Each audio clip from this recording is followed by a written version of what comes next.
60-70 ఏళ్ళ జీవితంలో యేసుక్రీస్తు వారిని గురించి 24 అవర్స్ మనం దర్యాప్తు చేసినా మనకు తెలియాల్సినవి చాలా ఉంటాయి. ఈ సంగతులు అన్య ప్రజానికానికే కాదు, ఈ సంగతులు బాప్టిజం తీసుకొని ప్రార్థన అనుభవాన్ని కూడా నేర్చుకొని ఇప్పటికే నాలా పరిచర్య కూడా చేస్తున్న జీవితాన్ని గడిస్తున్న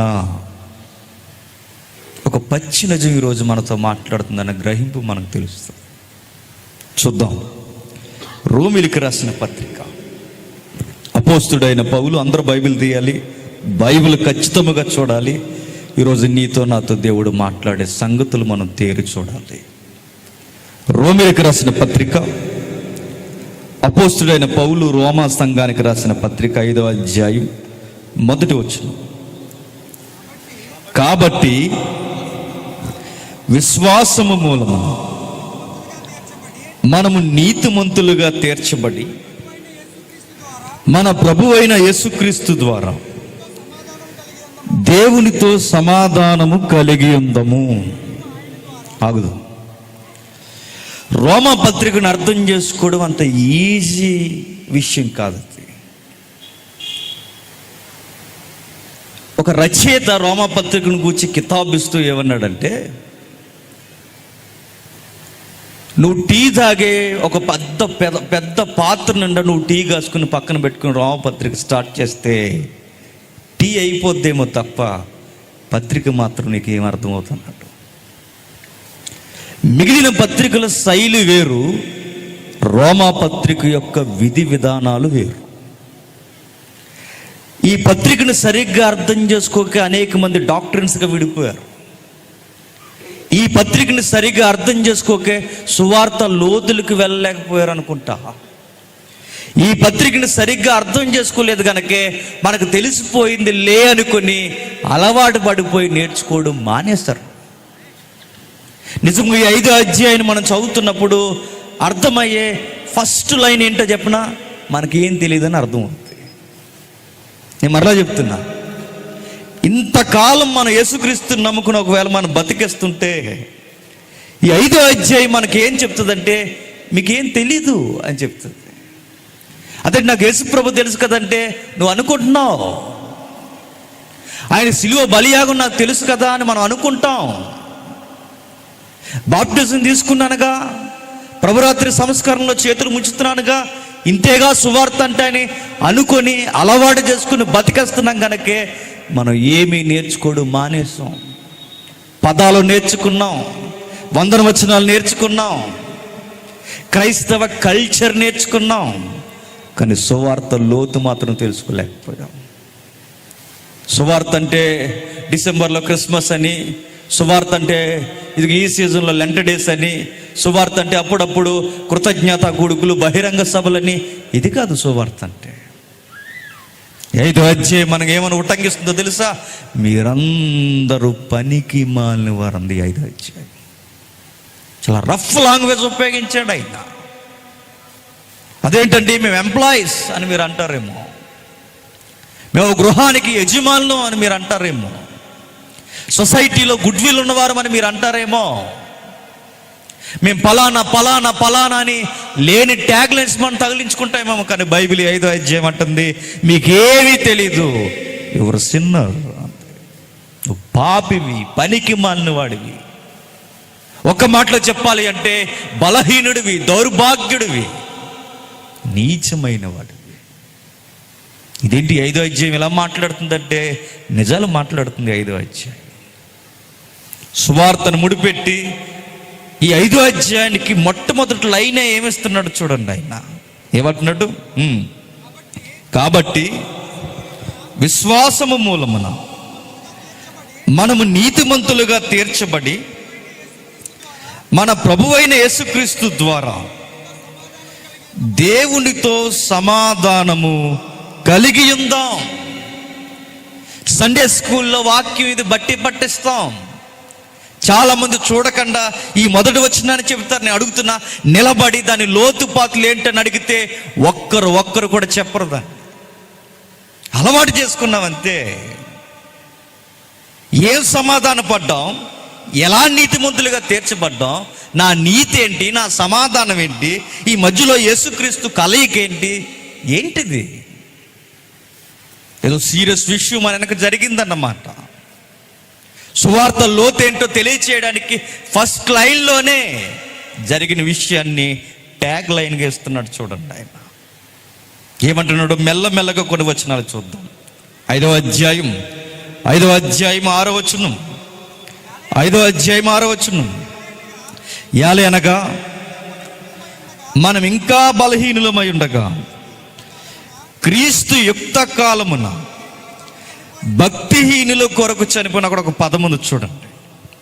ఏంటట? మనము బలహీనులము.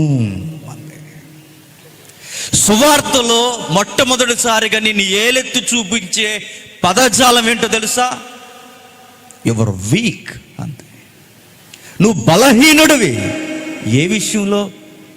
ఏ విషయంలో అయినా బలహీనుడివి.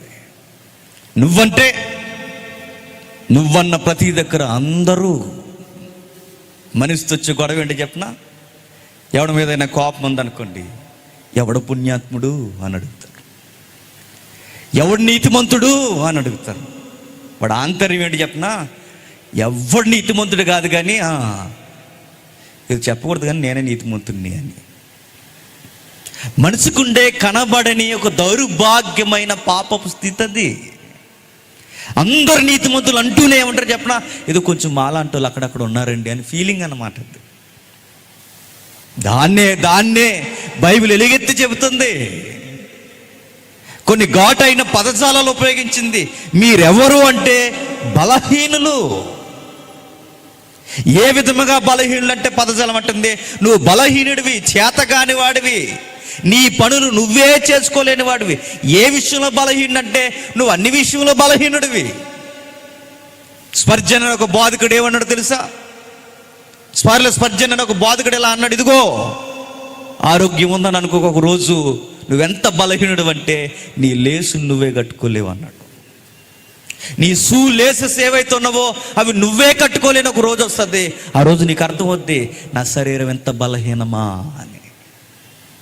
మరొక మాట ఏంటి చెప్పనా? మనిషి ఎంత బలహీనుడో చూడండి.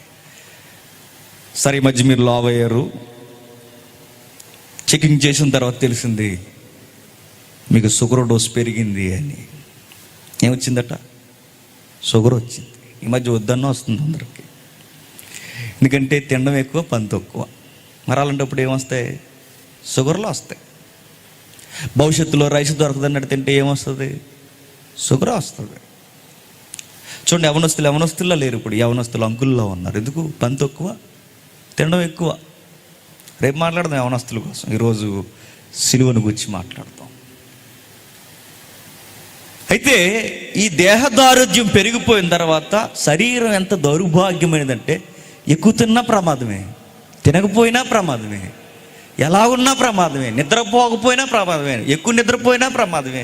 మరి ఏంటి అంటే బైబిల్ అంది నువ్వు వీక్, నువ్వు బలహీనుడివి. నీ లైఫ్ నీకేం చెప్తుంది? సువార్త అంటే సువార్త అంటుంది నువ్వు వేస్ట్. ఈ లైఫ్లో నీకు అర్థం కానిది ఏంటంటే నువ్వేదో అని డాంబికం చూపిస్తున్నావు కానీ నువ్వు బలహీనుడివి. డాక్టర్ గారు అన్నారట, ఈరోజు ఈ మధ్య మీరు లావ్ అయ్యారు, మీకు షుగర్ వచ్చింది అనగానే ఆ రోజు సాయంత్రానికి ఏమొచ్చిందో తెలుసా?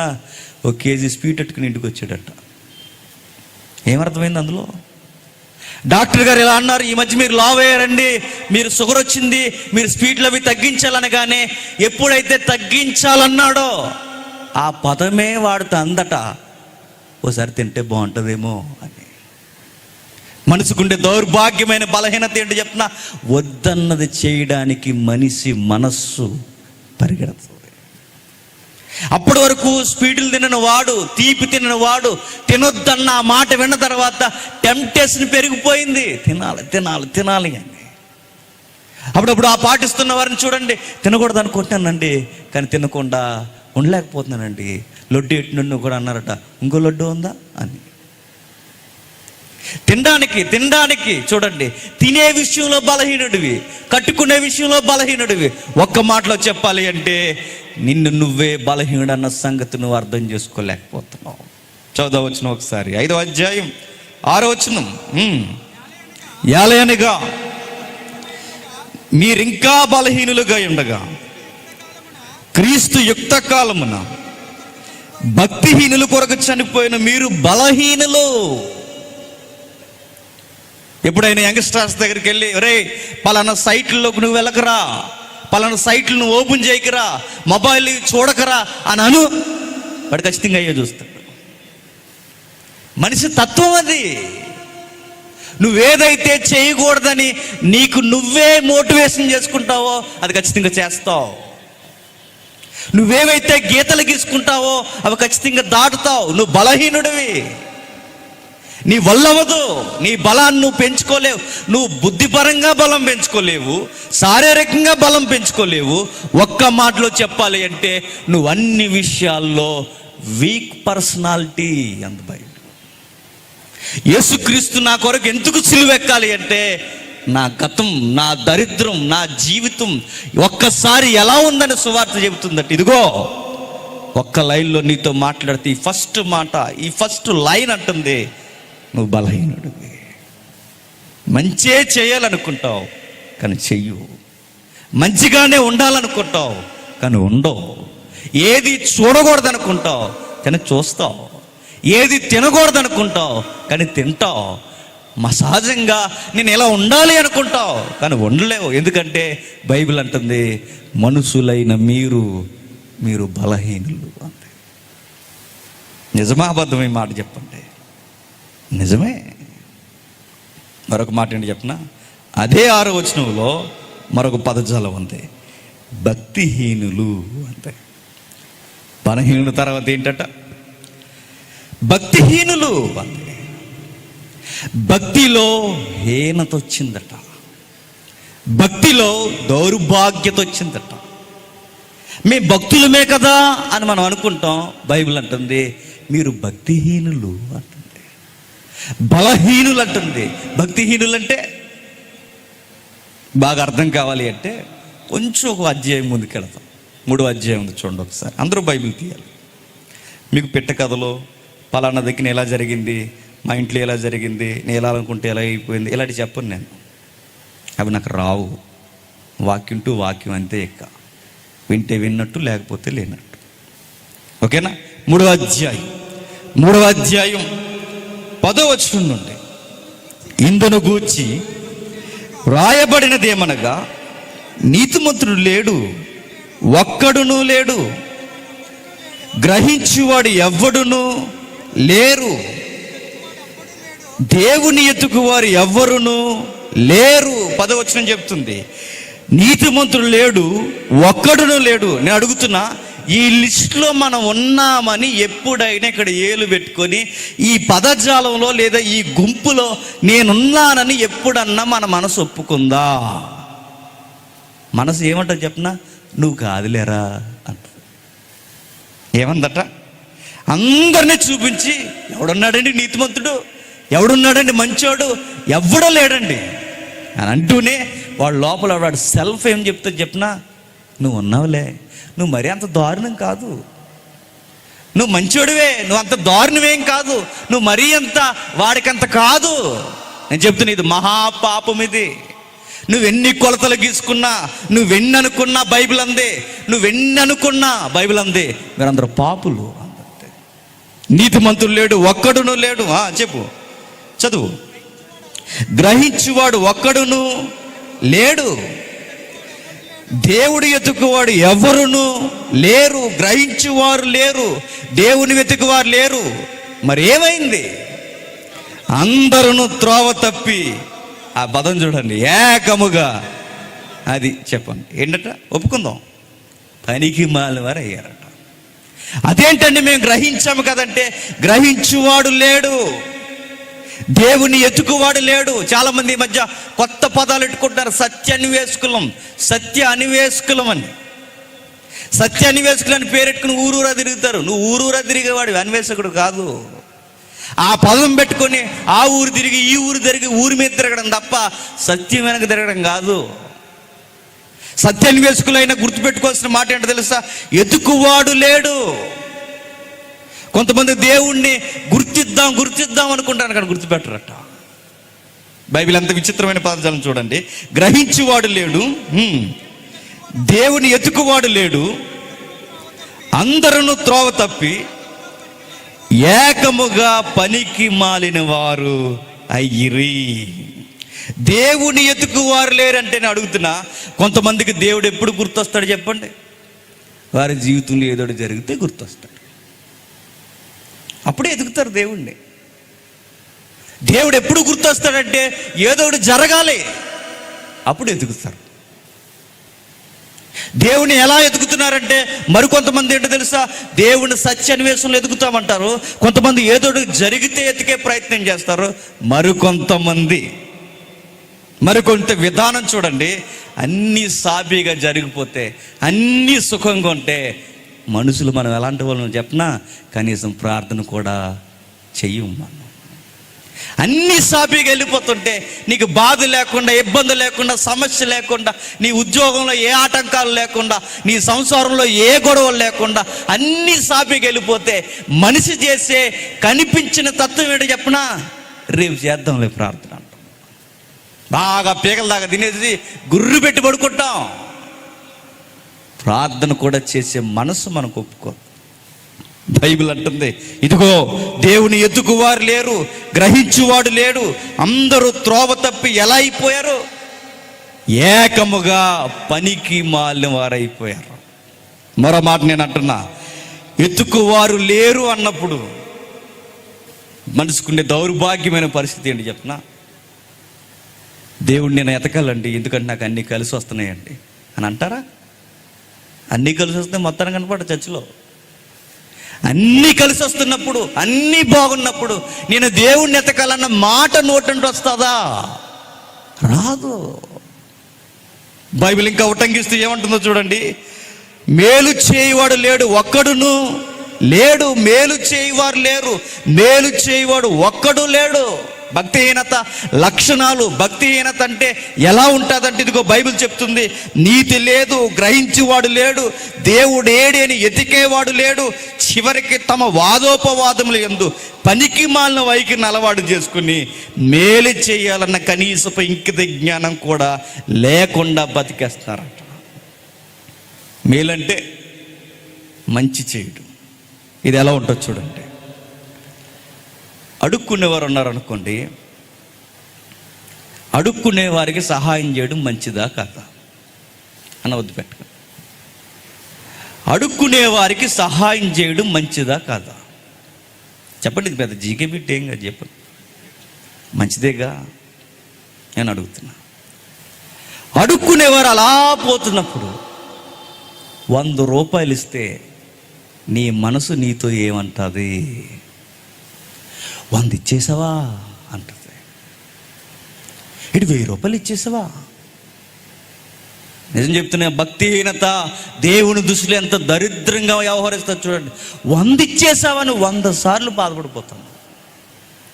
పేదవారు ఎవరైనా కనబడుతుంటే దేవుడు చెప్పాడు ఇది మంచి అని, దేవుడు చెప్పినప్పుడు ఆ మంచి పని చేస్తున్నప్పుడు నీ మనసు అంటది చెయ్యొచ్చు కానీ ఇంత చేయకూడదు అని.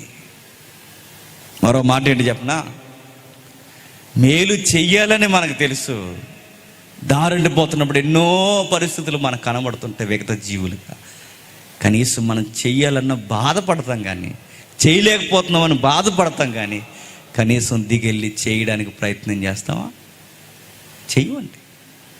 నాకు ఎన్నోసార్లు ఎదురైన ప్రశ్న ఇది. ఎందరో వృద్ధులు, ఎందరో బలహీనులు, ఎందరో నిస్సహాయ స్థితిలో ఉండిపోయిన వారు వాళ్ళందరూ కనబడుతున్నప్పుడు వాళ్ళని చూసి ఏదో ఒక సహాయం చేయాలని వాళ్ళని చూసి బాధపడి వెళ్ళిపోతామే తప్ప తెగించి ముందుకెళ్తామా?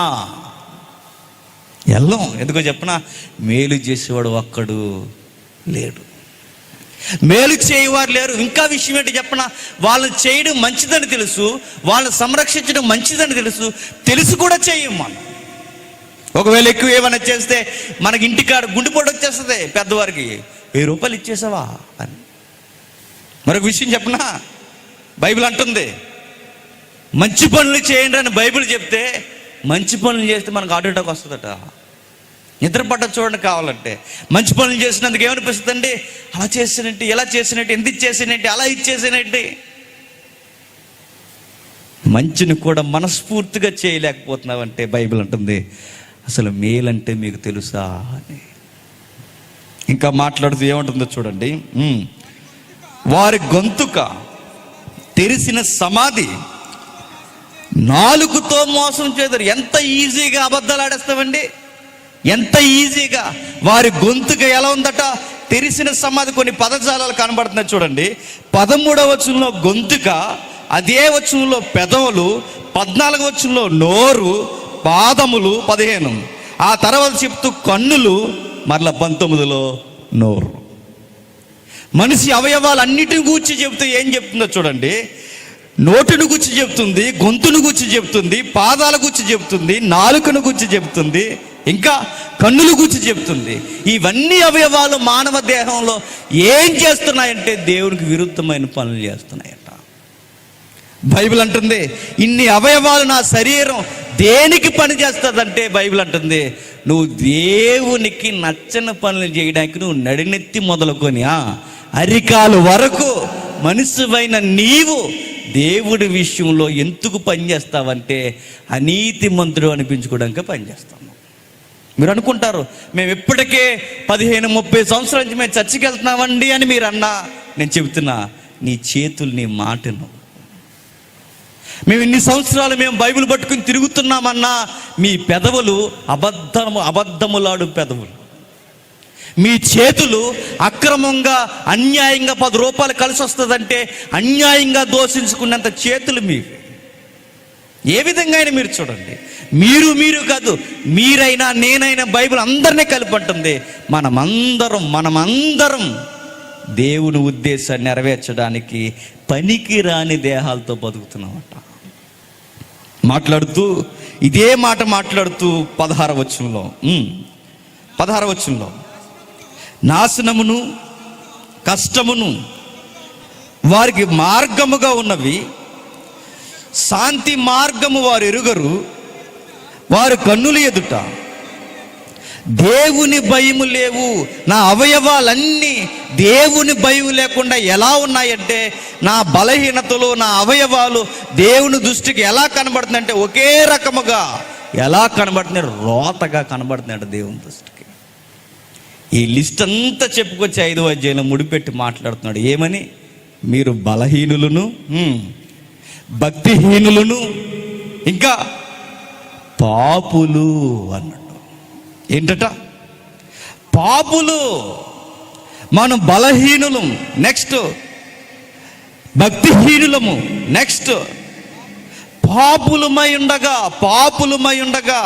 ఎంత విచిత్రమైన పదజాలం అంటే మనం పాపులమై ఉండగా. ఏంటి ఇలాంటి లైన్స్ బైబిల్ చెప్తుందంటే ఇదే లైన్ చెప్తుంది సువార్తలో. ఏమిటి సువార్తలో దాగున్నదంటే యేసుక్రీస్తు వారు మీ కొరకు చనిపోయాడన్న ఆ ఒక్క మాట కాదు సువార్తలో ఉన్నది. నీ బలహీనతలేంటో, నీ దౌర్భాగ్యం ఏంటో, నువ్వు ఎలా ఉన్నావో, నీ భక్తిహీనత ఏంటో ఇవన్నీ చెబుతుంది సువార్త. అది అంగీకరించాలి. మన హృదయం ఏమన్నా మంచిదనుకుంటున్నారా చెప్పండి? మన మనసు ఏమన్నా మంచిదనుకుంటున్నారా చెప్పండి? మన మనసు వద్దన్నదే చేస్తుంది, మన హృదయం వద్దన్నదే చేస్తుంది. హృదయానికి ఉన్న పేరుడు చెప్పిన బహు ఘోరమైన వ్యాధి కలది.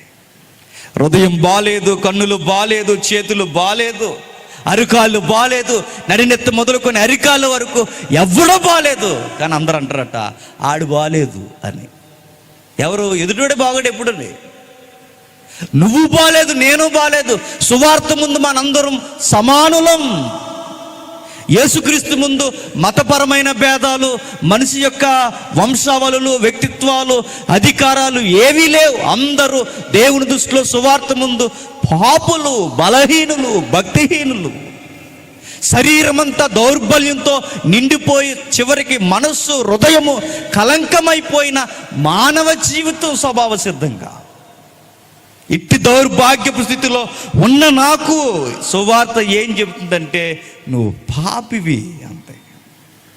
హృదయము కూడా చెడిపోయిందట. అప్పుడప్పుడు చూడండి చాలామంది మాట్లాడుతుంటారండి, ఏమని? వాడికి ఏం తెలీదు, వీడికి ఏం తెలీదు, వాడికి ఏం తెలియదని. ఆ మాట చెప్తుంది నీకేం తెలియదని. నీకు అర్థమైందా? కొంతమంది మాటల్లో చాలా డంబం, అహంకారం, కండకావరం ఇవన్నీ కనబడుతుంటాయి. కారణం ఏంటి చెప్పినా, వాడికి సువార్త ఫస్ట్ లైన్ కూడా తెలియలేదు అని. సువార్తలో మొట్టమొదటి అడుగుగా కనబడుతున్న ఆ లైన్ కూడా తెలియలేదు. ఎందుకో చెప్పినా, అది తెలిస్తే అలా మాట్లాడ్డు. ఒక ఆయన పొగరుగా మాట్లాడితే ఇలా అంటున్నాడు, క్యారెక్టర్లెస్ ఫెలోస్ అన్నాడు. నువ్వేమంటుంది బైబిల్? నువ్వు క్యారెక్టర్లెస్సే, నువ్వు పనికి మాలినోడివే. నీకేదో గిలుందేమో, ఆ గిలు కూడా బైబిల్ చెప్తుంది. నువ్వు పాపివే. ఎవడు అతిశయించడానికి ఏమీ లేదట, ఎవడు గొప్పలు చెప్పుకోవడానికి ఏమీ లేదట. నా కన్నులు బాగున్నాయి, నా నోరు బాగుంది, నా పాదాలు బాగున్నాయని చెప్పుకోవడానికి ఏమీ లేదట. బైబిల్ అంటుంది, సువార్త ఎరిగిన ఎవరైనా గుర్తుపెట్టుకోండి, మనమందరం దేవుని ముంగిట ఎందుకు పనికిరాని వారు, పనికి మాలినోళ్ళు అన్నది. 10వ వచనంలో ఒక మాట ఉంది చూడండి, శత్రువులు అంది. ఇంత లిస్ట్ చెప్పిన తర్వాత ఏంటట, శత్రువులమై ఉండగా. పచ్చి నిజమేంటో చెప్పనా, యువర్ ఎనిమీ టు గాడ్ అంది. దేవునికి శత్రువులు. మీరు అనుకోవచ్చు, మేము పుట్టుకతో క్రైస్తవులమని. బైబిల్ అంది ఏమని, నువ్వు శత్రువు అంతే.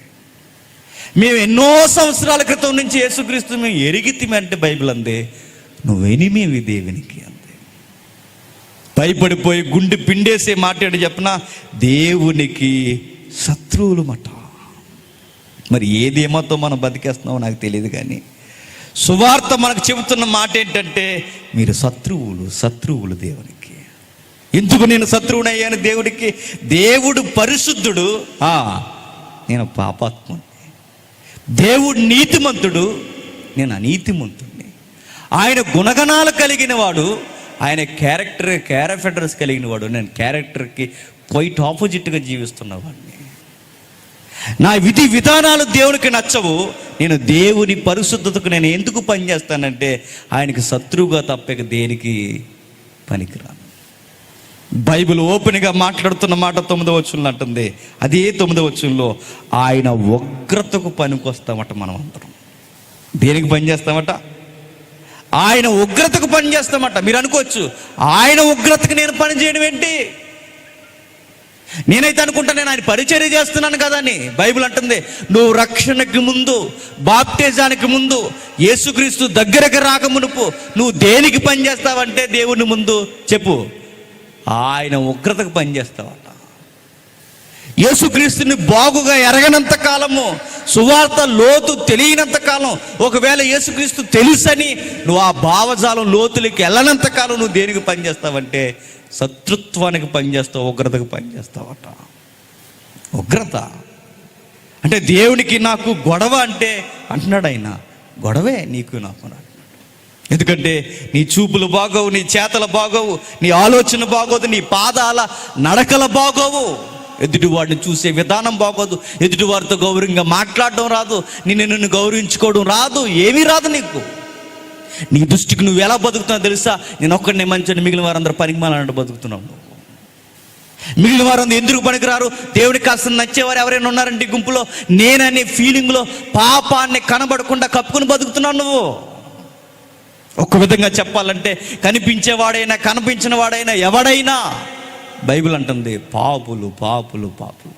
మరి మేము దేనికి పని చేస్తామంటే, దేవుని ఉగ్రతకు తప్ప దేనికి పనికిరామట. దేనికి పనికిరామట, ఆయన ఉగ్రతకే పనికి వస్తామట. ఇదే మాట అలా పెట్టి ఒకసారి 2వ అధ్యాయానికి వెళ్దాం చూడండి. ఎఫ్సి పత్రిక, అందరూ బైబిల్ తీయండి, పోజులు కొట్టకండి. 2వ అధ్యాయం, ఎఫ్సి పత్రిక 2వ అధ్యాయం. బైబిల్ లేకపోతే నేను చెప్తున్నాను, నీకు సువార్త ఫస్ట్ లేని కూడా ఎప్పటికీ తెలియదు. చాలామంది ఈ మధ్య ఫ్యాషన్ అయిపోయిందని బైబిల్ లేకుండా క్రైస్తవ సభలకు రావడం. మరి అదేమి విడ్డూరము. ఇక నీకు సినిమాకి వెళ్ళేవాడికి పెద్ద తేడా ఏమీ లేదు. సిగ్గు లేకుండా ఈ మాట మీరు ఒప్పుకుంటే పక్కవారు బైబిల్ చూడండి. ఎఫ్సి పత్రిక 2వ అధ్యాయం 3వ వచనం. పొగరు ఎవరి దగ్గరైనా పని చేస్తుందేమో కానీ దేవుని దగ్గర అస్సలు పని చేయదు. ఎందుకు చెప్పినా, అన్ని ఇరిసేసి కూర్చోబెట్టేస్తాడు ఆయన. జాగ్రత్త. ఎఫ్సి పత్రిక 2వ అధ్యాయం 3వ వచనం, వారితో కలిసి మనమందరము శరీరము యొక్కయు కోరికలను నెరవేర్చుకొనుచు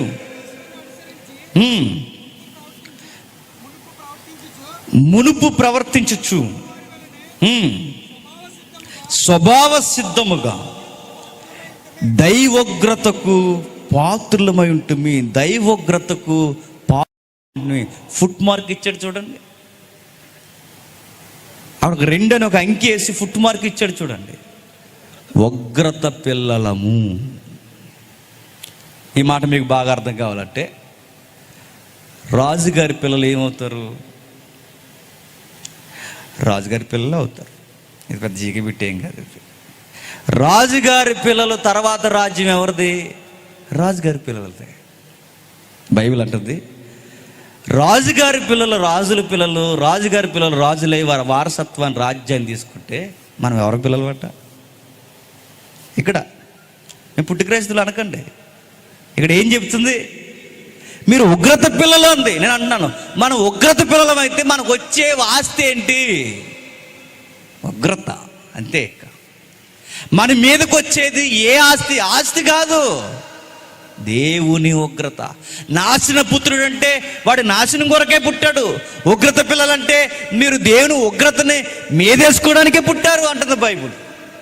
ఎందుకంటే స్వభావ సిద్ధముగా, బైబిల్ అంటుంది స్వభావ సిద్ధముగా స్వాభావికంగా అందరూ ఎలా ఉన్నారంటే ఒకలాగే ఉన్నారు. స్వభావ సిద్ధంగా అందరూ పాడైపోయి ఉన్నారు. ఒక్కొక్కడు ఒక్కొక్క కోణంలో పాడైపోయాడు. డబ్బులో ఒకటి చెడిపోతే, వ్యభిచారంలో ఒకటి చెడిపోతే, జాగ్రత్తలు ఒకటి పడితే, అన్యాయంగా సంపాదించడం ఒకటి పడితే, అబద్ధాల్లో ఒకటి పడితే, ఒక్కొక్కడు ఒక్కొక్క కోణంలో అన్ని విధాలుగా చెడిపోయారు. మన మనసు మంచిది కాదు, వద్దన్నది ఖచ్చితంగా చేసి కూర్చుంటుంది. ఈ మధ్యకాలంలో అదుగు ఇది కానీ ఎంతమంది ఎలా ఉండడానికి మీరు ట్రై చేస్తున్నా ఒకసారి అబ్జర్వ్ చేయండి. మనం కొన్ని గీతలు గీసుకుంటాం. మనం రోడ్డు మీద వెళ్తున్నప్పుడు, బాగా గుర్తుపెట్టుకోండి, రోడ్డు మీద వెళ్తున్నప్పుడు పిచ్చి పిచ్చి వాల్ పోస్టులన్నీ మీకు కనబడుతుంటే చూడండి. రోడ్డు మీద వెళ్తున్నప్పుడు పిచ్చి పిచ్చి దృశ్యాలన్నీ మీకు కనబడుతుంటే చూడండి. జస్ట్ ఒక లుక్ వేసి మీరు వచ్చేస్తారు, నిజంగా ఒప్పుకుంటే చూస్తారు ఖచ్చితంగా. అప్డేట్స్ అన్నీ మీకు తెలుసు. దేవుడు ఇన్ని చేసిన తర్వాత, ఇన్ని చూసిన తర్వాత కళ్ళు, అరికాళ్ళు, పాదాలు, నోరు, మాటలు, విధి విధానాలు, మనస్సు, హృదయము అన్ని విధాలుగా మనిషి కలంకమైపోయిన తర్వాత దేవుడు చూసిన ఒకే ఒక్క నిర్ణయం ఏంటి చెప్పనా? మీరు నాశనానికి తప్ప దేనికి పనికిరారు. మీరు రోడ్డు మీదకి వెళ్ళినా తినంగా ఉంటారు. మీరు ఇంట్లో కూర్చున్న ఆలోచన మీకు కుదురుండదు. నీకు ఒంటరిగా మొబైల్ ఇచ్చినా నీ చేతులు కుదురుండవు. నీకు ఒక్క మాటలో చెప్పాలి అంటే, నువ్వు ఇంత సువార్త విన్నా, ఇంత బైబిల్ నువ్వు చదివినా, ఇంతగా ఇన్ని సభలకు మీరు అటెండ్ అయిపోయినా, ఎన్ని చేసినా నీ స్వభావం ఎట్టిదంటే దేవుడు వద్దడదే ఖచ్చితంగా చేస్తుంది. ఇప్పుడు మనకు పెద్ద డౌట్ రావాలి, మరి అయితే నేను ఇంత ఎలా చేసినప్పుడు మరి దేవుడు నన్ను ఎందుకండి చంపలేదు అని. మీకు అర్థమవుతుందా?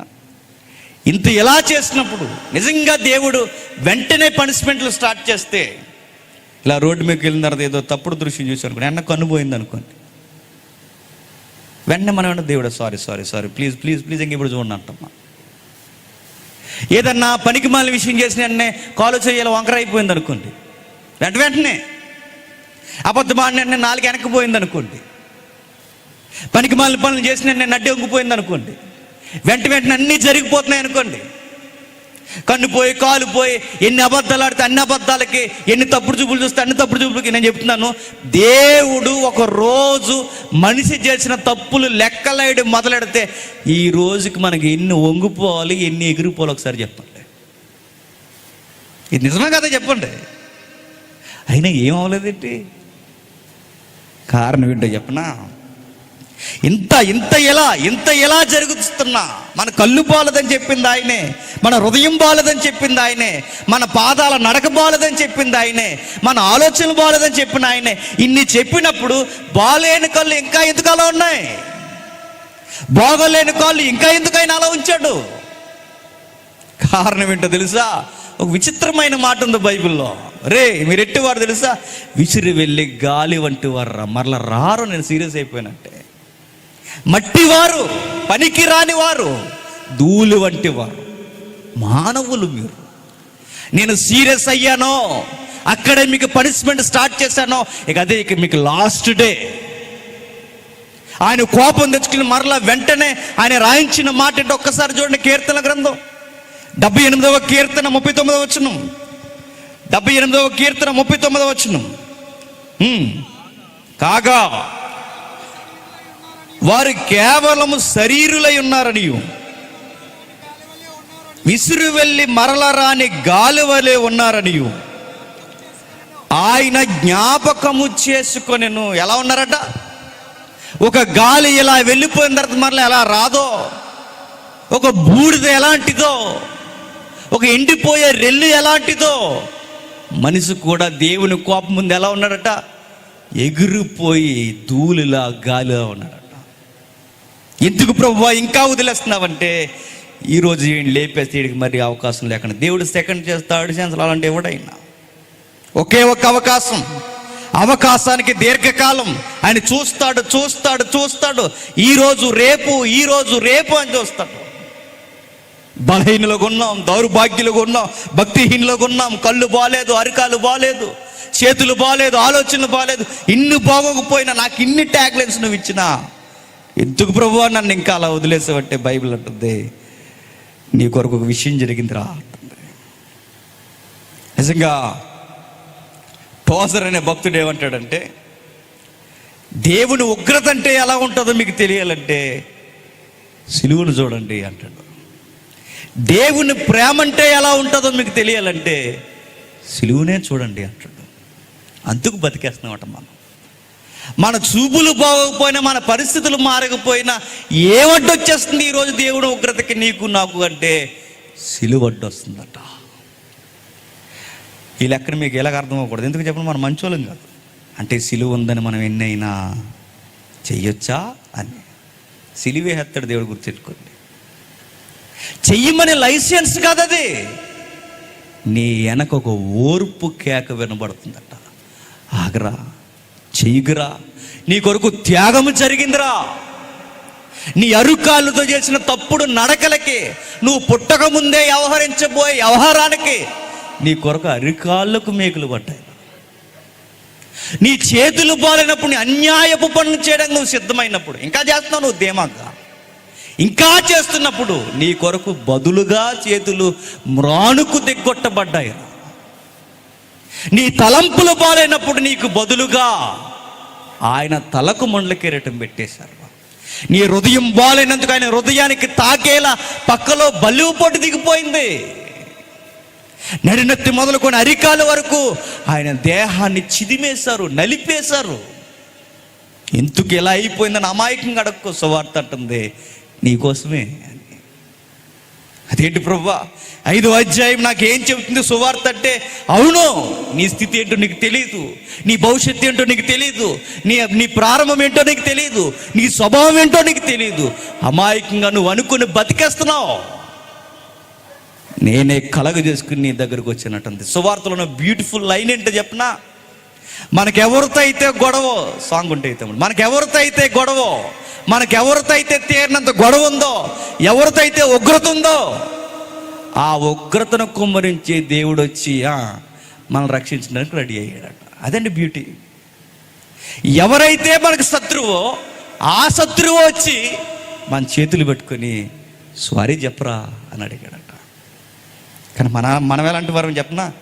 ఖాళీ లేదు ప్రభువా అన్నమాట. నిజంగా నేను మాట్లాడుతున్నాను చూడండి. చిన్న రాజుకి పెద్ద రాజ్యానికి గొడవ వచ్చింది అనుకోండి, బలమున్న రాజ్యానికి బలం లేని రాజ్యానికి గొడవ వచ్చింది అనుకోండి, ఎవరిని బతిమలాడుకోదు చెప్పండి? బలం తక్కువ ఉన్న రాజ్యం వెళ్ళి బలమున్న రాజ్యాన్ని, రాజుని పాదాలు పట్టుకొని గొడవ ఎందుకండి? యుద్ధం చేసుకుని మనం సాధించేది ఏముంటుంది? అనేక మంది చచ్చిపోవడం తప్ప, చెదిరిపోవడం తప్ప.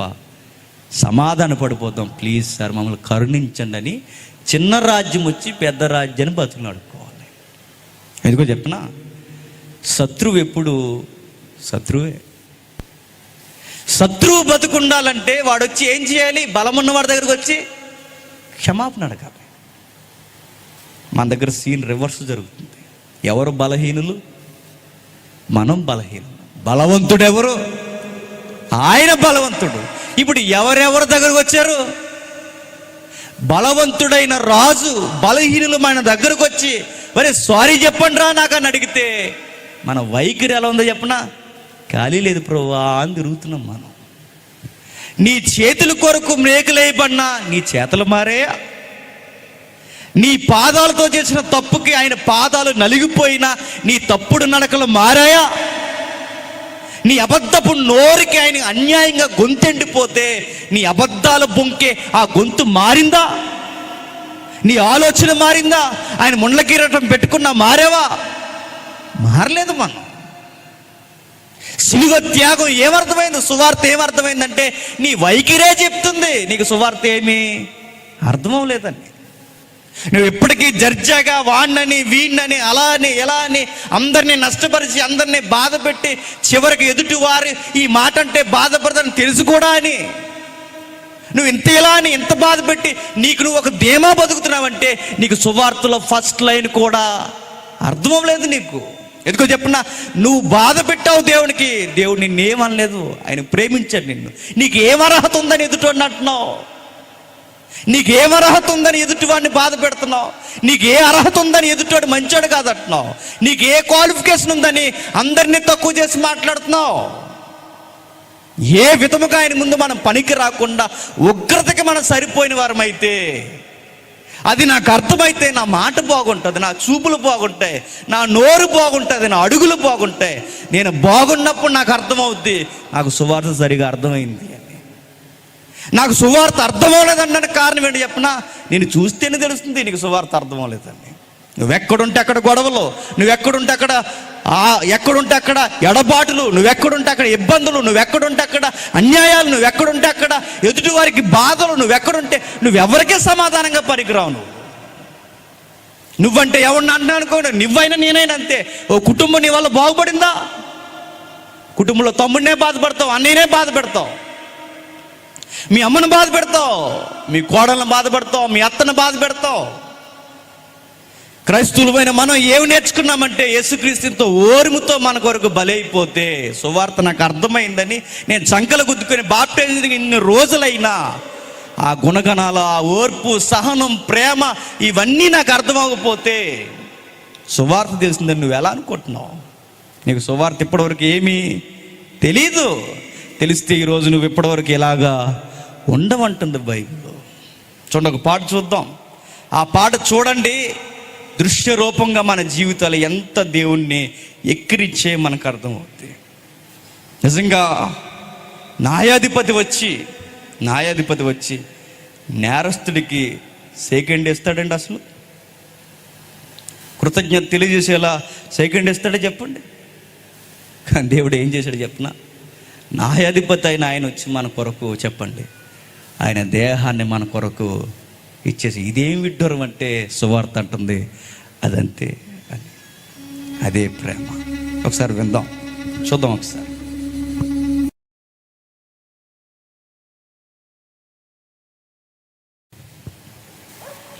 ఇది నిజం కదా చెప్పండి? 60-70 ఏళ్ళు మనం బతుకుతున్నా దేవుడు మన నుంచి కోరుతున్నది ఏంటో చెప్పనా? ప్లీజ్ ఒక్కసారి నాకు సారీ చెప్పు అంటున్నాడు ఆయన. నా దగ్గర క్షమాపణ కోరు అని అడుగుతున్నాడు ఆయన. మనసు పెట్టి మాట్లాడుకుందాం. ఆ సిలువ వ్యర్థమైపోవాలా చెప్పండి? ఆ కన్నీరు, ఆర్తనాదం మన కొరకు మరలా జరగాల చెప్పండి? ఇక జరిగినవి చాలిక మన జీవితాల్లో. మన కళ్ళు బాగాలేదనే కదా ఆయన కంటి రక్తపు చుక్కలు నేల రాలి. మన చేతులు బాగాలేదని కదా ఆయన అరిచేతులు ఏ రొట్టెలు పెట్టాయో, ఎవరికి స్వస్థత కలగజేశాయో ఆ మనుషుల వల్లనే కదా మేకులేసేసారు. అరికాలు మొదలుకొని నడెత్తి వరకు మనం బాగాలేదు కనుక ఆయన అరికాలు మొదలుకొని నడినెత్తి వరకు మన కొరకు నలిగిపోయాడు. ఇక చాలు, ఇక జరిగిన మన జీవితంలో. ఇప్పటికే మీరు బాప్టిజం తీసుకొని సువార్తని ఇంత లోతుగా మీరు ఎరగకపోతే చాలా అన్యాయం చేస్తున్నారు దేవునికి. మరలా 60-70 ఏళ్ళు దేవుడు మన నుంచి అడుగుతున్నది ఏంటి చెప్పనా? మీకు నాకు పడదు, మీకు నాకు సంధి చేసుకోవడానికి మీరు ఎలాగూ రారు, ఎందుకంటే మీరు ఎగోయిస్టులు. నేనే కలగజేసుకొని నన్ను నేను తగ్గించుకొని నా కుమారుని మధ్యకి పంపి సమాధాన పడదామా అని అడిగాను ఆయన్ని. అయినా మీకు సమాధానం లేకుండా తిరుగుతున్నారు. ఒక విషయం చెప్పనా, దేవుడు గొడవ పెట్టుకుంటే నిలబడేది ఎవడు చెప్పండి? ఇస్తరాకుని నలిపేసినట్టు ఈ సృష్టిని నలిపి అవతలు ఎప్పుడో పడేయాలి ఆయన. పరలోక ప్రభుత్వం ఏమంటుంది చెప్పనా? వీడు ఇంకా బతుకున్నాడేంటి అని అడిగితే పరలోకానికి వచ్చే ఆన్సర్ ఏంటి చెప్పనా? ఆయన కొరకు బలియాగం జరిగింది అని. ఈమె ఇంకా బతుకుందేంటి అని పరలోకపు ప్రభుత్వం అడిగితే మన మధ్యకు వచ్చే ఆన్సర్ ఏంటి చెప్పనా? ఆయనకు అడ్డుగా సమాధానం వచ్చింది అని. 10వ వచనం అదే చెప్తున్నాడు చూడండి. ఏలయనగా మనం శత్రులమై ఉండగా ఆయన కుమారుని మరణము ద్వారా మనము దేవునితో సమాధానపడుదము. ఆయన ఉగ్రత నుండి తప్పించుకోవడానికి మనకు అవకాశం ఏముందంటే ఏమీ లేదు, సిలువు తప్ప. ఆయనకి శత్రులమైన మనల్ని తప్పించుకోవడానికి మనకు అడ్డుగా ఏముందంటే సిలువే. మరి ఆయనకి నాకు ఇక గొడవలు లేకుండా ఉండాలి అంటే ఆయనకి నాకు సంధి జరిగేది, సమాధానపరిచేది ఏముందంటే సువార్త చెబుతుంది, సిలువ బలియాగమే. కుమారుడు ద్వారా, మరణము ద్వారా, సిలువ కార్యక్రమం ద్వారా సమాధానపరచబడిన ఎడల, సమాధానపరచబడిన వారమైన ఆయన జీవించుట చేత మరి నిశ్చయముగా రక్షింపబడుదుము. నీ కొరకు నలిగిపోయి ఇంత త్యాగం జరిగి 60-70 ఏళ్ళు నేను ఇంకా వదిలేస్తున్నాడంటే కారణం ఏంటి చెప్పనా? నేను ఏమన్నా అంటే నువ్వు గాలి లాంటాడు, ఎగిరిపోతావు నువ్వు. నిన్ను సున్నితంగా, నేను బైబిల్ ఎంత విచిత్రంగా రాయబడిందంటే మనకు అర్హత లేకపోయినా దేవుడు మనల్ని అలా వదిలేయడమే చాలా విచిత్రంగా ఉంటుందండి. జర్జాగా తిరుగుతుంటాం, జర్జాగా కూర్చుంటాం, జర్జాగా బాధ పెడతాం, జర్జాగా ఇబ్బందులు పెడతాం, మనకి ఏ సీకు చింత లేకుండా బతికేస్తాం. 60-70 ఏళ్ళు నువ్వు ఈ సిలువయాగాన్ని పట్టించుకోకుండా, నువ్వు సువార్తలో నీ బలహీనతలో, నీ దౌర్బల్యపు స్థితి, నీ పరిస్థితి నీకు అర్థమైన నువ్వు పట్టించుకోకుండా నువ్వు బతికేస్తే 60 ఏళ్ల తర్వాత నువ్వు నరకానికి వెళ్ళిపోతే నీకు బాగా అర్థమైంది ఏంటి చెప్పనా? ఇది నాకు తగినదే అని అర్థమవుతుంది. ఇన్ని సంవత్సరాలు నేను ఎదురు చూశాడు, నాతో సమాధానం కోరాడు ఆయన. బలవంతుడి దగ్గరికి వెళ్ళి బలహీనులు సమాధానం కోరాలి కానీ బలవంతుడు భూమి మీదకి వచ్చి బలహీనులు సమాధానం కోరడం ఈ సువార్తలు, ఇది విచిత్రం అండి. ఇది చాలా విచిత్రం. ఇది సువార్తలో ఉన్న మరింత విచిత్రమైన సంగతి ఏంటి చెప్పనా? కోపం చూపే దేవుడే నన్ను కాపాడడానికి భూమి మీదకి వచ్చాడు. ఏ దేవుడి వలనైతే ప్రమాదం ఉందో ఆ దేవుడే ఆ ప్రమాదానికి అడ్డుగా నిలబడిపోయాడు. ఎవరి వలనైతే నేను బతకలేనో ఆయన నన్ను బతికించడానికే సిలువెక్కేశాడు. ఇది కదా సువార్త. ఇది నాకు అర్థమైతే నేను ఎదుటి తెగించి ఏమనగలను చెప్పండి? ఇది నాకు అర్థమైతే నాకు ఏ అర్హత ఉందని ఎదుటి వారిని బాధ పెట్టగలను చెప్పండి? నాకు ఈ సువార్త అర్థమైతే నీ సంగతి చూస్తాను రాని ఎదుటి ఎవరినేమనగలను చెప్పండి? ఎందుకు చెప్పినా ఆయనే నా సంగతి ఏమి చూడకుండా నన్ను క్షమించొదిలేస్తే నేనేవ్వండి అజమాయిషీ చేయడానికి ఎదుటోళ్ళ మీద. సువార్త మనకు బాగా అర్థమైతే, మన బతుకులు బాగా అర్థమైతే కాపురాలు బాగుంటాయి, స్నేహాలు బాగుంటాయి, సంఘాలు బాగుంటాయి, మన వ్యక్తిగత జీవితాలు బాగుంటాయి. మనం చేసే పనులే, మన వైఖరే, మన బాధ పెట్టే విధానమే చెప్తుంది నీకు ఫస్ట్ లేని కూడా సువార్తలో ఏమీ అర్థం అవ్వలేదు అని. బ్యూటీ ఏంటి చెప్పనా? ఒక పదజాలం ఉంది చూడండి, విచిత్రంగా కొనసాగుతూనే వస్తుంది ఆ పదజాలం. 6వ వచనం ఒకసారి వెళ్దాం. ఏలయనగా మనం ఇంకా బలహీనులమై ఉండగా క్రీస్తు, బాగా చెబుతాం, మనం బలహీనులం గనక మనల్ని బలవంతులు చేయడానికి ఎవరు చచ్చిపోయారట? క్రీస్తు చనిపోయాడట. మరో మాట, మనం పాపులమై ఉండగా, ఏ వచనం? 8వ వచనంలో, మనం పాపులమై ఉండగా మన కొరకు ఎవరు చనిపోయారట? క్రీస్తు మన కొరకు చనిపోయాడట. మనం శత్రువులమై ఉండగా మన కొరకు ఎవరు చనిపోయారట? యేసుక్రీస్తే చనిపోయాడట. నా బలహీనత కొరకు ఆయన చనిపోయాడు, నా దౌర్బల్యం కొరకు ఆయన చనిపోయాడు, నా పాపస్థితి కొరకు ఆయన చనిపోయాడు. ఒక మాటలో చెప్పాలంటే శత్రువునైన నా కొరకు ఆయనే చనిపోయాడు. నా బలహీనత పక్కనే నాకు సమాధానం ఉంది, నా శత్రుత్వం పక్కనే నాకు సమాధానం ఉంది, నా దేవుని యొక్క విరోధం పక్కనే నాకు సమాధానం ఉంది. ఎంత చక్కగా సువార్త వర్ణిస్తున్నాడు చూడండి అపోస్తలుడైన పౌలు. ఎందుకంటే ఆయనకు అర్థమైపోయింది అసలు విషయం. ఆయన చెబుతూ అంటున్నాడు, నేను బలహీనుడిగా ఉన్నప్పుడు నన్ను బలవంతుని చేయడానికి నా బలవంతుడు నా కొరకు బలహీనుడైపోయాడు. నేను బలహీనుడైన సంగతి నాకు బలం ఇవ్వడానికి ఆయన బలహీనుడైపోయి నా కొరకు చనిపోయాడు. నేను పాపిగా ఉన్నప్పుడు నాకు భయభక్తులు నేర్పడానికి ఆయన నా కొరకు పాపి అయిపోయాడు. నేను శత్రువుగా ఉన్నప్పుడు ఆయన కోపాన్ని తగ్గించడానికి, దేవుడికి నాకు సమాధానం ఇవ్వడానికి ఆయన సమాధానకర్త అయిపోయాడు. సువార్తలో ఉన్న మరీ ముఖ్యమైన సంగతి ఏంటో చెప్తున్నా, దేవుడు దిగిపోయి తగ్గించుకుని వచ్చి మనుషులు చేతులు పట్టుకొని మారిపోండ్రా అన్నాడట. నిజంగా నేను ఈరోజు ఓపెన్గా హృదయం విప్పి మాట్లాడుతున్నాను. మారిపోదాం. 2020లో చావు అంచుకెళ్ళి వచ్చాం కరోనా దెబ్బకి. అయినా భయం లేకుండా ఉండకండి, మారిపోతాం. చూపులు బాగోపోతే మార్చుకుందాం, నోరు బాగోకపోతే మార్చుకుందాం, మన నడకలు బాగోకపోతే మార్చుకుందాం, మన విధి విధానాలు మన ఆలోచన సరళ బాగోకపోతే మార్చుకుందాం. మనం ఎక్కడెక్కడైతే బలహీనం అయిపోయాం అక్కడక్కడ ఆయన పిలుస్తున్నాడు మనల్ని, మారు మారు మారు మారు అని. మారిపోతాం. 70 ఏళ్ళు ఆయన ఇలా పిలిచి నీ వెనకాల క్షమాపణ కోర్రా అని మనం ఆయన క్షమాపణ కోరడానికి బదులు మన వెనక ఆయన తిరిగి మార్రా అని అడిగితే నువ్వు లెక్క చేయకుండా తిరిగితే నీకు నరకం కాకపోతే ఏమి ఇవ్వాలి చెప్పు? మనకు తగినదే అనిపిస్తుంది మనకి.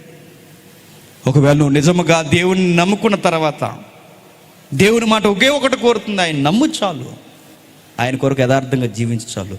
ఇలా జీవించి మనం పరలోకం వెళ్ళిపోతే మనకు ఫస్ట్ ఎదురైపోయే ప్రశ్న ఏంటి చెప్పినా, అసలు నాకు పరలోకం ఎలా వచ్చిందో నాకు అర్థం అవ్వలేదని అర్థమవుద్ది మనకి. ఇంత దౌర్భాగ్యుడిని, ఇంత బలహీనుడిని, ఇంత నీచుణ్ణి, ఇంత దేవునికి శత్రుత్వం కలిగి నేను పరలోకానికి ఎలా వచ్చానంటే అది పెద్ద ప్రశ్న అయిపోద్ది మనకి. ఆ వెనకే పరలోకం ఇచ్చే సమాధానం, నీ వల్ల నువ్వు ఎప్పుడూ రాలేవు, నువ్వు చేయబట్టుకుని మేఘాలు ఎక్కించుకొని ఈరోజు ఈ నిత్యత్వంలోకి నేను తీసుకొచ్చింది ఎవరు చెప్పినా, అదిగో గొర్రె పిల్ల అని చూపిస్తుంది. మారదాం చాలిక. జరిగిన విషయాలు ఏమైనా ఉంటే గతం గత ఆపేయండిక. సువార్త ఈరోజు నీతో నాతో ధారాళంగా సిలువ వేయబడిన క్రీస్తు కలవరి గిరి నుండి నీతో నాతో మాట్లాడుతున్నాడు. ఆయన దిగొచ్చాడు కదా, మారిపోతాం. గుడ్ న్యూస్ ఏంటో చెప్పనా, దేవుడు నిన్నిక శిక్షించడు. గుడ్ న్యూస్ ఏంటో చెప్పనా, ఆయన ఉగ్రత నీ మీదకి రాదు. సువార్త గుడ్ న్యూస్ ఏంటో చెప్పనా, నువ్వు పాపివి కాదన్నట్టుగా జడ్జాగా దేవుడిని చేతులు పట్టుకుని పరలోకాన్ని తీసుకెళ్తాడు. గుడ్ న్యూస్ ఏంటో చెప్పనా, మంచిగా బతికే అని చెప్పింది అంతే. ఇది గుడ్ న్యూస్. గుడ్ న్యూస్ అంటే మన క్రిస్మస్ గుర్తొస్తుంది మనకి. గుడ్ న్యూస్ అంటే బెతలేం గుర్తొస్తుంది మనకి. గుడ్ న్యూస్ ఏంటి సువార్తలు అంటే, దేవుని ఉగ్రత నీ మీదకి రాదు. ఎందుకు? అదిగా కలవరి గిరి మీద నా దేహం మీదకి దిగిపోయింది. మరి ఇప్పుడు నన్ను దేవుడు ఏమంటా అంటే, ఇక ఆయన శిక్షను నువ్వు అర్థం చేసుకుని, ఆయన త్యాగము నువ్వు అర్థం చేసుకుని, ఇక నుంచి చేయబడిన మేలుకు తగినట్టుగా నువ్వు ఆయన స్తుతిస్తూ జీవిస్తే ఇక నీ మీదకి ఇక ఏ ఉగ్రత రాదు. తెగించనే మాట ఏంటి చెప్పనా, ఏ జడ్జి గారు బోన్లో ఉన్న నేరస్తుల దగ్గరకు వచ్చి సారీ చెప్పరా అని అడుగుతాడా? అడుగుతూ జరిగే పని అది చెప్పండి. అది జరిగితే ఈ న్యూస్ మీడియా ఊరుకుంటుందా? పేపర్లన్నీ అవి వస్తాయి. జరగదు అది. న్యాయాధిపతికి ఎప్పుడు నేరస్తు దగ్గరకు వచ్చి మార్రా సారీ చెప్పరని అడుగుతాడా? అడగడు. అన్ని న్యాయాల కన్నా న్యాయానికే కేర్ ఆఫ్ అడ్రస్కున్న ఆయన సైన్యాధిపతి, న్యాయాధిపతి, ఆయన మన దగ్గరకు వచ్చి నేమనలేదండి, మన చేతులు పట్టుకుని మీ గురించి మీకు ఏమీ తెలియదు, వీళ్ళు ఏం చేస్తున్నారో వీళ్ళకి తెలియదు, ప్రభువా పరలోకపు న్యాయమా వీని క్షమించు అన్నదంతే. ఆ క్షమ లోకువ చేసుకోకండి దయచేసి. ఆ క్షమాపణ ఎలాకూలంగా తీసుకోకండి దయచేసి. బాప్టిజం తీసుకున్న నీలో మార్పు రాకపోతే నీకు సువార్త ఏమీ తెలియదు నీకు. ఒకవేళ ఇప్పటికీ నేను బోధకుడిగా ఉండి నాలో మార్పు రాకపోతే నేను ఎన్ని ప్రసంగాలు చేసినా నాకు సువార్త తెలియదు. నేను ఎంత పరిచర్య చేసినా నాకు సిలువ సరిగ్గా తెలియకపోతే నాకు సువార్త తెలియదు. నేను సంఘ పెద్దగా, ట్రెజరీ మెంబర్గా, ఒకవేళ పెద్దరికంగా సీనియర్ విశ్వాసగా నువ్వు ఎలా ఉన్నా నీ వైఖరి మారకపోతే నీకు సువార్తలో ఫస్ట్ లేని కూడా తెలియదు. సువార్త తెలిస్తే నా పరిచర్య అర్థవంతం, సువార్త తెలిస్తే నా బాప్తిజం అర్థవంతం, సువార్త తెలిస్తే నా విశ్వాస జీవితం అర్థవంతం, సువార్త తెలిసిందనడానికి నా జీవితమే ఒక పరమార్థం. అది కదా సువార్త అంటే. యేసు ప్రభు ఒక సాంగ్ ఉంటుందండి, అది వీడియో సాంగ్ లేదు కానీ జోనస్ సామ్యూల్ గారు పాడారు ఆ సాంగ్. అది నిజంగా పదం చాలా బాగుంటుంది. అందులో ఏమంటాడంటే, నువ్వు సిలువెక్కడానికి నా పాపాల కారణమైనా నువ్వు సిలువెక్కడానికి కారణం ఏంటో చెప్పనా, నీ ప్రేమే కారణం అంటాడు. నా పదం ఎంత బాగుందండి. నువ్వు సిలువెక్కడానికి నీ ప్రేమే కారణం, నీ ప్రేమే కారణం సిలువెక్కడానికి. నాకు అర్హత లేదు ప్రభువా, నన్ను ప్రేమించి నువ్వు సిలువెక్కావు, నేను అడగకపోయినా సిలువెక్కావు, నీ ప్రేమే కారణం, నా పాపమే కారణం, నేనే కారణం, నువ్వు నా కొరకు చనిపోవడానికి అన్ని విధాలుగా నేనే కారణం, నన్ను ప్రేమించావు కనుక ఆ ప్రేమే కారణం నువ్వు చచ్చిపోవడానికి, నువ్వు మరణించడానికి, నా కొరకు నలిగిపోవడానికి. ఆ స్తుతి యాగంలో ఆ పాటలు అంటాడు, ఇక నిన్ను వర్ణిస్తూ జీవించడం తప్ప నాకు పదాలు కూడా అందో, నీ కొరకు బతికేస్తానంటాడు. నిజంగా అలా ఉందాం. జరిగిన విషయాలు ఏవో జరిగిపోయి ఒకవేళ ఇక్కడ మీకు సిగ్గుగా ఉంటే మీ ఇంటికి వెళ్ళిపోయిన తర్వాత మీ ఫాదర్ అండి ఆయన, దేవుడు మీ తండ్రి అండి ఆయన, మన తండ్రి అండి ఆయన, మీ గదిలోకి వెళ్ళిపోయి మోకాళ్ళు వేసి, దేవా నేను పాపం చేసి నీకు చేయను, నేనే కాదు నీకు మాటిస్తున్నాను, నీ బిడ్డని, నీ కుమార్తెను, నీ కుమారుణ్ణి, నా జీవితంలో నీకు జరిగినవి చాలు, ఇంకా నేను బతుకున్నానంటే నన్ను ఎంత ప్రేమిస్తున్నావయ్యా అని దేవునికి సారీ చెప్తాం, క్షమాపణ కోరదాం. నాలో ఇంకా కనిపించినవి ఏమన్నా ఉంటే నన్ను మార్చు ప్రభువా అని అడుగుదాం, మారిపోతాం. ఎవరికి కలిసి వస్తే నేను పెట్టలేదు కదండి సభలు ఇవి. రేపొద్దున ఎలక్షన్లో ఏమైనా మీరు ఓట్లు వేస్తారన్నా, ఎవరు లేరు కదా, ఎవరు కాదు. ఈ సభల ఉద్దేశమైన, ఇక్కడున్న దైవజనుల ఉద్దేశమైన, దేవుని ఉద్దేశమైన ఒకే ఒక్కటే, సిలువ ఉద్దేశం కూడా ఒక్కటే, మనం మారాలంతే, మారిపోదాం. రేపు రండి, మీ బంధువులను స్నేహితులను తీసుకురండి, మారని వారు ఉంటే మారమని చెబుదాం, కొన్ని విలువైన సంగతులు నేర్చుకుందాం, ప్రార్థన చేసుకుందాం.